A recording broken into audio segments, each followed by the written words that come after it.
From the time we wake up until we go to bed, all of us face certain hazards. But we survive them. We don't get hurt or killed, simply because we know the ordinary dangers and avoid them. We don't normally fall down staircases. We don't normally cross the road, except at a crossing. We don't normally fall from dizzy heights if our job takes us to such places. We don't normally break our limbs, even doing this sort of thing, if it's our job. And in spite of the 1,001 dangers of the teeming city, most of us continue to enjoy life.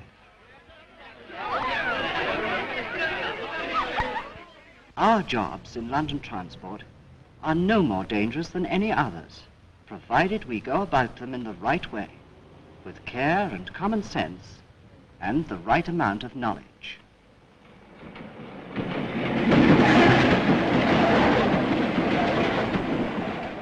Every railway system has its permanent way. There may be one or more tracks. Here's a bit of London Transport's permanent way. On the extreme left is the space between the sleeper ends and the cable, called the cess. Here, safety from traffic can normally be obtained. Next comes a track known as a 4-foot way. Then a space, the 10-foot way. Here, men can move about with reasonable safety and find stacking room clear of passing trains. Then another track, or 4-foot way. Traffic direction on these two left-hand tracks is indicated by the arrow. The left-hand tracks are separated from the right-hand tracks by a 6-foot way. Then, as before, a 4-foot way, a 10-foot way, a 4-foot way, and a cess. The arrow shows the direction of the traffic.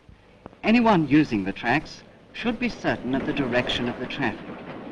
Examination of the signals in the section is the simplest method. Obviously, the side you read faces the oncoming traffic, and practically every signal is placed directly alongside or above the track to which it applies. Where there are no signals, look at these wooden blocks or keys. Remember, they are usually inserted in the direction the traffic goes, so the traffic generally moves this way. Where traffic is dense, then a moment or two spent in intelligent observation will settle the question for you.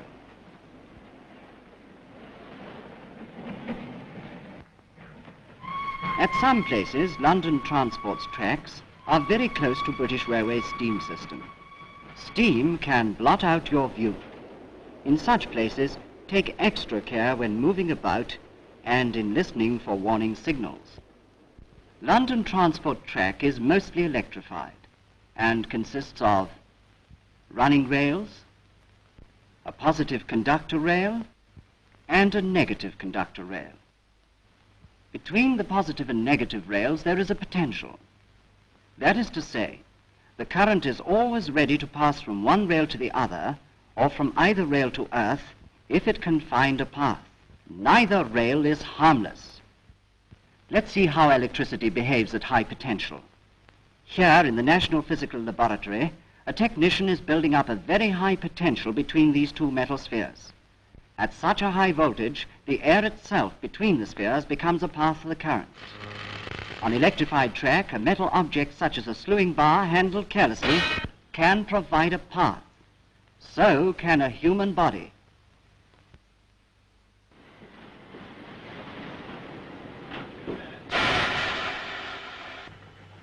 Your job will often take you onto electrified track, so you must take precautions against the danger of electric shock.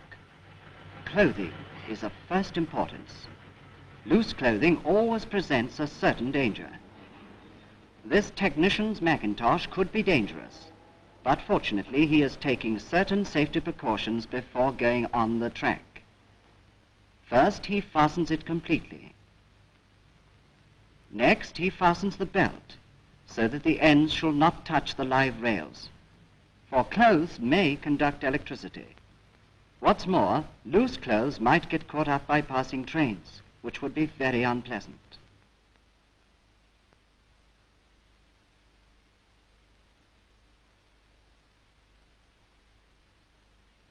When he walks on the track, he steps over all rails, not on them. and he steps short so as not to slip. He gives the positive rail, which is higher than the running rail, a safe and wide berth. When he gets into the SAS, he walks facing the oncoming traffic and stands clear of all tracks. When a train approaches, he turns to face it and stands motionless until it has passed.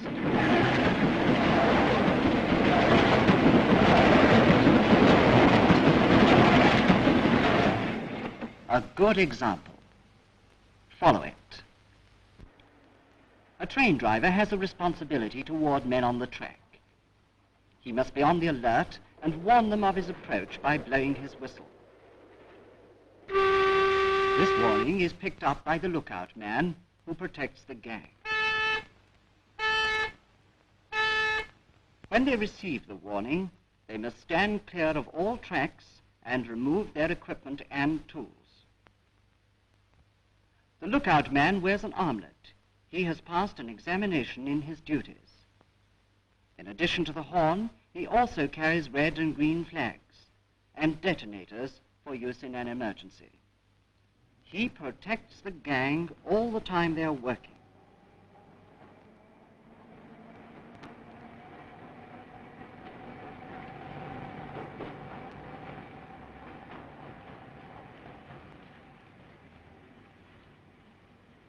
When the time comes to knock off, they must remove all tools and stow them in a safe place clear of traffic.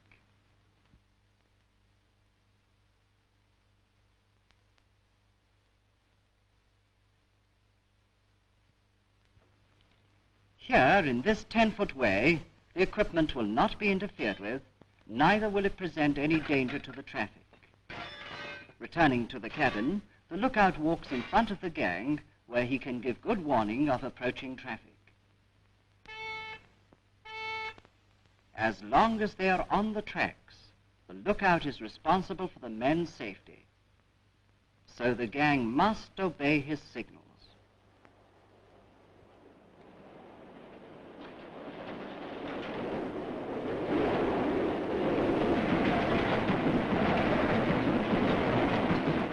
In cases of extreme emergency, a lying down position in the 6-foot way will be safe. Much safer than stepping into the other 4-foot. But try not to have to do it.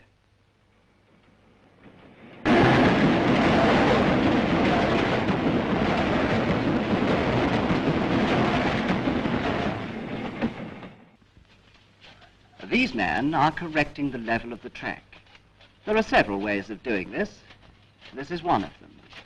Most of them know that even with the positive rail alongside them, it's perfectly safe to use a shovel, providing they approach the running rail from the 4-foot or 6-foot way and don't handle the metal part of the shovel. But there's a black sheep in this family, too. This man is now using his shovel wrongly. He inserts the blade between the positive and the running rail. Trouble soon starts. A man has been hurt. Signals have gone to danger. Traffic is stopped. It's a short way to chaos.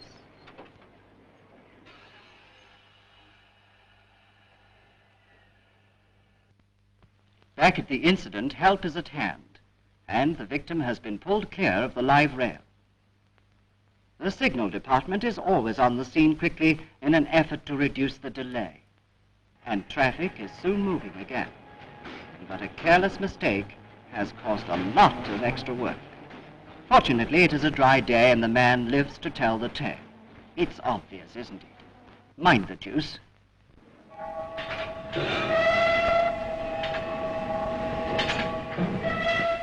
Dangers of a different kind exist in depots. This depot is a busy place and has a great deal of moving traffic.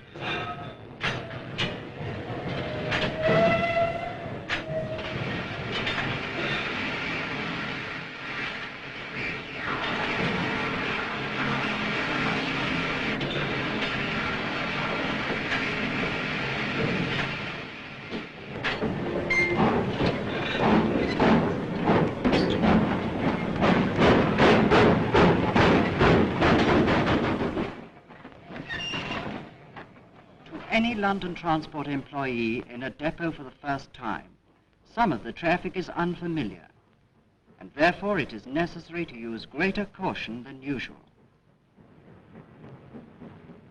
Stationary trains, which look quite innocent just as long as they stay that way, can pack a terrific punch when they begin to move. You can't blame the driver.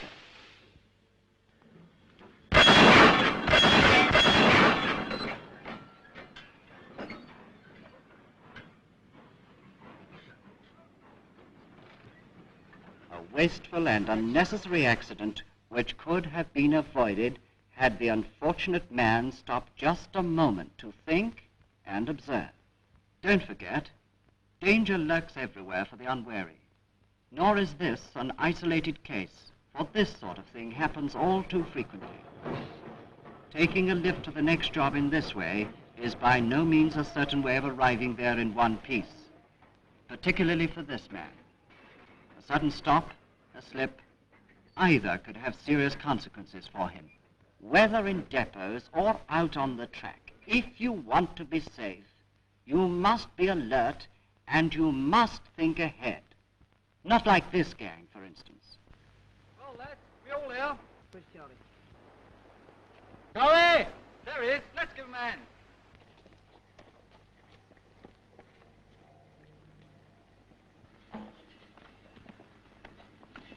Right, Charlie.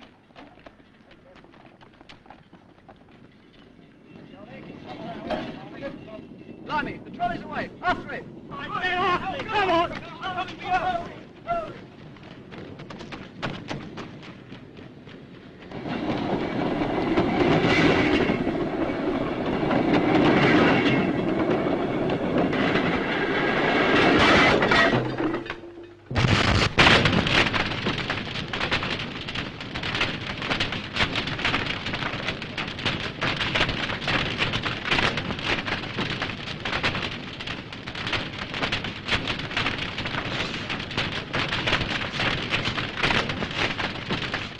Bigger and more serious accidents arise from simple beginnings, beginnings which you can prevent.